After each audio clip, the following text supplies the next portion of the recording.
So you might have seen that video where I did the synth solo using Ableton's push controller on top of a track, and I've had a lot of people asking questions about the track. So this is just a little behind the scenes look at some of the elements, and one of the main things about the track was this piano, and I'm just going to show you what I did here. Let me just solo that. I'll play it for you.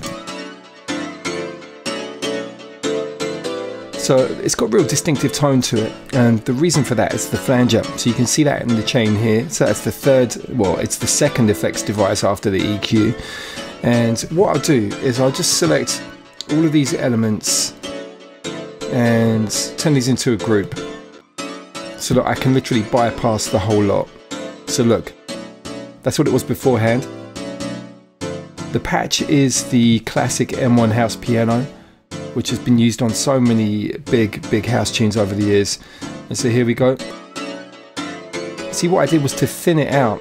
So I rolled off the low frequencies here. I've also emphasized some just below 2K here, just to add a bit of a kind of bright kind of edge to the sound. And the reason for that is because I had another chord here. I'm just gonna solo that too. So that's existing a slightly lower space.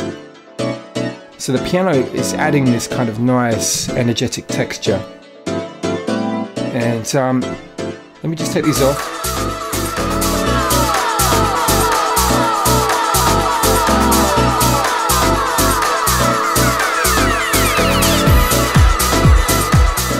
So the string, the high string, this is the M1 again. That real classic bright string patch, just played really high up on the keyboard. This is a nice one here. This, you can see I've had to freeze quite a few tracks because my processor was struggling. There's a lot going on here. So this is another M1 patch. I'll tell you what I'll do, I'll unfreeze it at the moment. I had to freeze the whole thing basically to do that synth solo. So over here, fifth time, this is another preset. It's got a great kind of vintage sound to it. And I'll use that on the intro actually. In the video where I did the solo, you didn't hear the intro, so this is all building up nicely. There's another texture that I really want to show you, and that's it's not this clap, it's on the beats. So the beats are all programmed. Here we go. Look, one of the new things in Ableton Live 9 was the introduction of the Max for Live stuff as part of the suite, and this is the reverb. So this is a Max for Live impulse reverb. This actually sounds phenomenal. For me, one of the most important elements is the processing on this clap. So what I'm going to do, by the way, my daughter's here. I think she's about to start causing trouble. I think this is the clap. Yeah, look.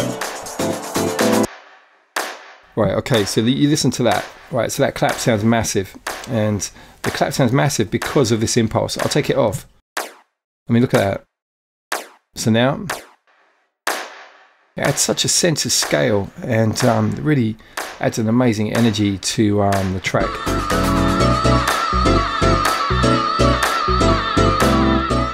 That, by the way, is a vocal that's part of the track as it's developing. This track's still not finished, and I'm going to incorporate an element of the solo stuff going on there, that's for sure. I've also got a vocal idea that's going to go around here.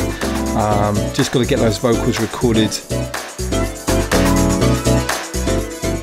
Okay, so I've just realised on my drum rack that I've soloed just a clap. Let's take that off.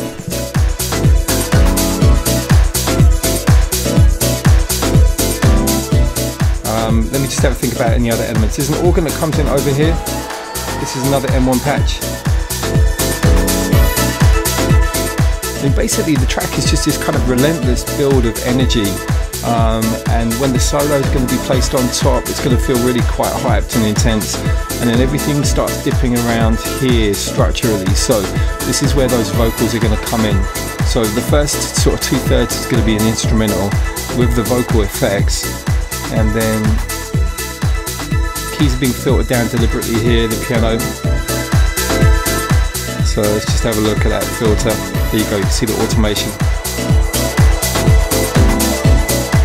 And then this section here, so everything kind of filters down, and that's where the vocal is going to arrive, you know. So I've got to hurry up and try and get this track finished because it's definitely got that summer vibe, and today is a hot day in London, that's for sure.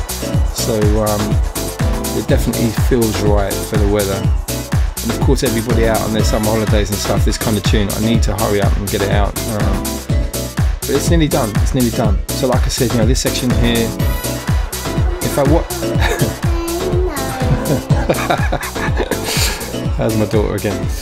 So here, actually, I think the volume on the drums overall, I was doing something with it. What is it? It's chain volume? Oh, I can't remember. I faded all the drums out. I can't remember which parameter I used. Oh, here we go, mixer. There you go. So I faded all the drums out. So it's got that kind of DJ vibe. Here's where the vocals are going to come in. And yeah, I've got an idea for that.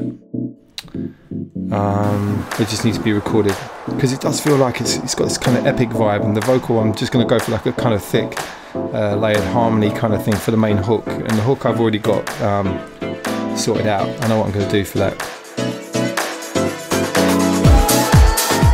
I'm actually thinking on here, but I don't need that kick just yet.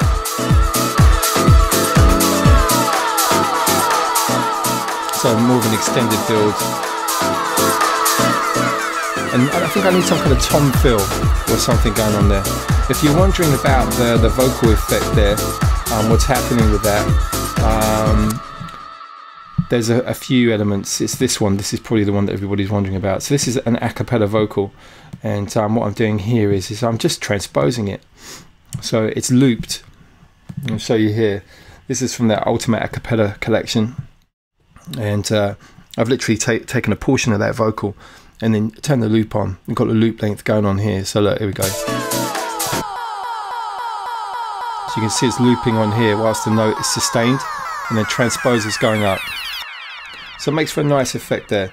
So anyway, that's the track idea as it is at the moment. So hopefully that's taken away some of the mystery. Some of the questions might have been answered that you guys have been raising. So yeah, I need to just hurry up and finish this one.